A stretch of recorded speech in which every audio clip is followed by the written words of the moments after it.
Thanks for joining me here today. Happy Memorial Day. I hope you have an opportunity today in some way to spend some time with family and enjoy the freedoms that we have here in the United States.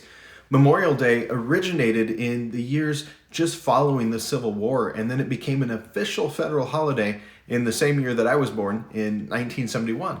And I remember when I was growing up, when I was young, some of the older people that I knew, they would call it Decoration Day. And that was the name that was originally given to the holiday.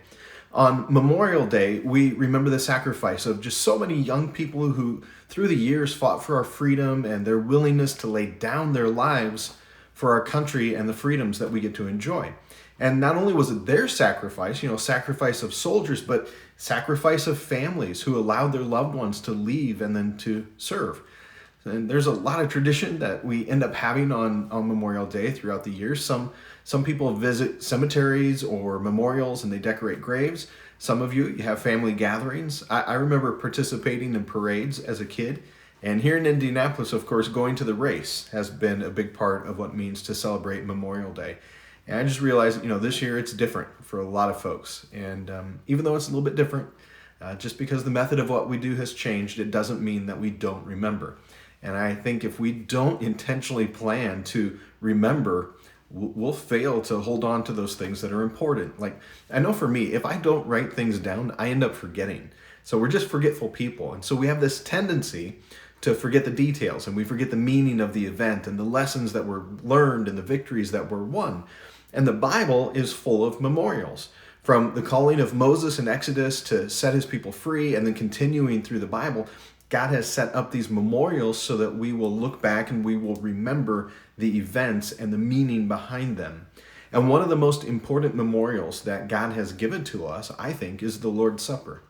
Those who were sacrificed in war, they gave us political freedom, but Jesus Christ gives us eternal freedom. And God instructed that we memorialize, that we remember that act in communion. And so in Luke chapter 22, verses 19 through 20, it says, "And he took bread, gave thanks, and broke it, and gave it to them, saying, 'This is my body, given for you. Do this in remembrance of me.' In the same way, after the supper, he took the cup, saying, 'This cup is the new covenant in my blood, which is poured out for you.'" So communion it's a reminder, and it's a teaching moment for us. It's a great way to show and to explain, how we train the next generation to remember what's important. And with communion, we end up re-gospeling ourselves, right? The gospel's the good news, and we are reminding ourselves of what Christ has done on the cross, and we remember the new covenant that God has established through Christ. Jesus called the cup of the Lord's Supper the cup of the new covenant in his blood, which is a memorial that we can't forget. And it's a memorial that God himself won't forget of this promise, this covenant that he's given to us. Well, again, happy Memorial Day. Lord bless you as you enjoy the freedoms that others have fought for us to have, and then the freedom that Christ offers us through his sacrifice. God bless you.